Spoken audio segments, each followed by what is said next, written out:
аптаға жоспарлап қойсақ, сол кезде дисциплинированный жүреді екенбіз біз. И 90 күнде менің психологиям, миым ұмытпайды. Менде мынандай жоспарды бар деп 90 күн бойы істеп шығамыз. Міндетті түрде 90 күннің соңында отырып, план, факт жазып шығамын. Планым мынандай еді, по факту мынандай жағдайға жеттім. Планым мынандай еді, жеткен жерім мынау деген сияқты. Осындай 12 апталық жоспарлау жүйесін маған көмектескен, маған қатты көмектескен.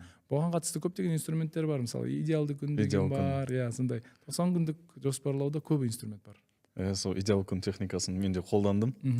90 күнің қалай өтетіндігін жазып шықшы деп. Шынымен де жазып шықтық. Шынымен де дәл сондай болып, жалпы адамның миын бір сендіретін, бірақ ол жақта айтады да, сенің шаманың 3 есе одан көп емес. Тым көп емес.